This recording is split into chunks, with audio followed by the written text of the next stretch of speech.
But I want to dive into Aaron Jones a little bit more. Obviously, Aaron Jones burst onto the scene this year. It's actually a breath of fresh air that a head coach actually runs the football, because we had Aaron Jones with Mike McCarthy the final year he was there in Green Bay, and Mike McCarthy at times just didn't run Aaron Jones enough, in my opinion. And I love Aaron Jones to death. He was definitely a big contributor this past year. But like you said, man, I don't think we're going to re-sign him. And honestly, to keep it a $150 with you, I don't want to re-sign Aaron Jones. Not because he's not a good player, but because simply I just think there are more bigger needs as far as winning Super Bowls. You know, I've always said, get the quarterback right. If you can get the quarterback right, us Packers fans know. Bad defense, bad offensive line, lack of running game, Aaron Rodgers will take you there. Find a quarterback. Then my philosophy is, protect that quarterback with the offensive line and get him weapons. And then you got to have pass rushers to protect the lead. I love how the Kansas City Chiefs are built, because they've got a great quarterback in Patrick Mahomes. They got a ton of weapons. They spent some money in key areas on the offensive line, and they've got nothing but pass rushers to go and get after the quarterback and to protect that lead. And they spent a little bit of money in that secondary. So I will overspend a little bit of money for, a number one corner or a really good elite safety that can move around, kind of like the Honey Badger. But you look at the past couple of years, even this year, the two starting running backs in the Super Bowl, they were undrafted. Okay? The 6 highest paid running backs in the NFL this past year, they did not make the playoffs. And some of those running backs, Devontae Freeman, Todd Gurley, Dak Prescott, had pretty quality quarterbacks at their disposal.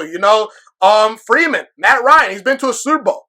You look at Jared Goff, he's been to a Super Bowl. You look at Dak Prescott, pretty productive player. Look at the Tennessee Titans. Everyone talked about Derrick Henry carried that team. Well, Derrick Henry's great, but once they got a real quarterback in there named Ryan Tannehill, that team took off. So quarterback coaching, offensive line, defensive line is what wins. And the last 10 Super Bowl winners, you know how many of them had elite running games? The Seahawks. Yeah. That one time with Marshawn Lynch. He was that great running back on that team. And you look at that team and you could say, well, Marshawn Lynch was there a couple years ago. Why were they not winning? Oh, it's because they didn't have Russell Wilson. So my whole thing is, there's about 5, 6, or 7 transcendent running backs. I do believe Aaron Jones is sort of in that boat. He's top 10, I would say, and he's borderline elite right now. But, your run game is as good as your offensive line. So as much as I love Aaron Jones, I got to be honest with you. I'm not trying to re-sign him. Not with Aaron Rodgers cap hit.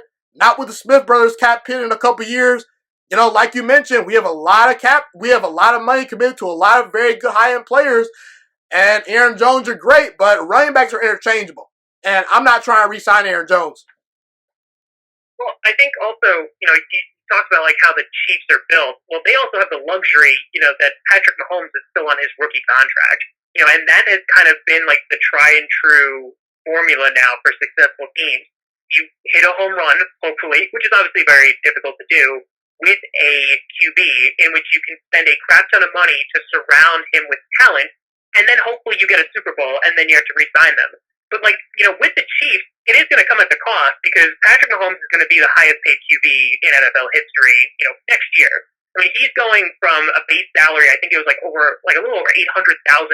He made $800,000 as a base salary last year, and because they're exercising their 5th-year option, that jumps up to $24 million this year. So, it pops up, and because of that, they are going to be limited on what they can do. You look at when we won a Super Bowl, it was on Aaron Rodgers' rookie contract, right? It's his 5th year, and you get your 5th-year extension, and that's it. And it's a similar idea of, that's really how coaches are kind of going. And that, to your point what you were saying before about not understanding the Jordan Love pick, that is an argument that I completely can get behind, because the problem is that, let's just say, for example, Aaron Rodgers plays the next 2 years. That's 2 years down of Jordan Love's rookie contract. He has 3 left, and at that point in your 3rd year, you have to make the decision if you are extending him for a 5th year. So the timing of it and how their contracts are going to overlap, you're really not going to get a ton out of Jordan Love, as a cheap rookie. Instead, by the time you actually know he's good, let's just say 2 years from now, you don't have a lot left on his contract before you have to sign him to a big deal, and that's when that becomes a big problem because then you're limited again, just like we are with Aaron Rodgers. We are limited on who we can sign because we're paying Aaron Rodgers a crap ton of money, as we should. But that's the it comes at a price with QBs. Again? It comes at a price. Yeah, absolutely, and literally, it comes at a price. So I think it's just a matter of Patrick Mahomes.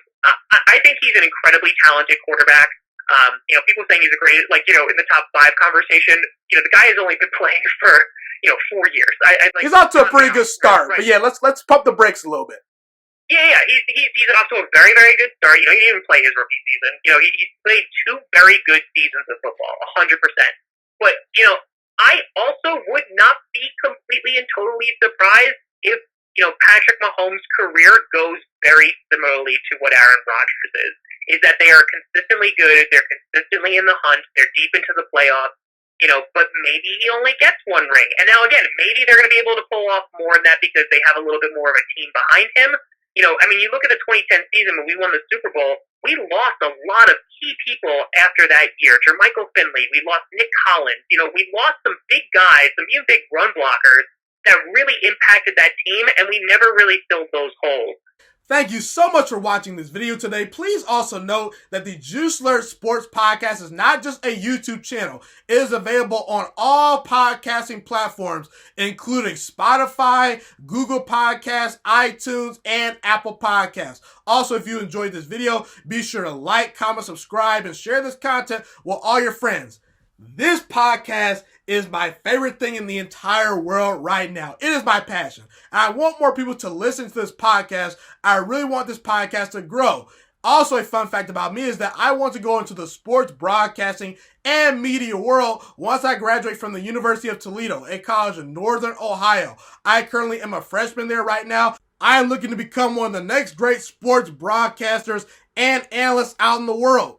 And I potentially would like to start my own network if this podcast really truly grows. Or if I fall short of that goal, I would love to work for a big time network like ESPN or Fox Sports 1. I am open to all networks. So if you believe in my dreams and you see or hear my passion through the screen, be sure to tell all your friends about the Juiciest Sports Podcast. Stay motivated, you guys. Have a God bless day, and I'm out.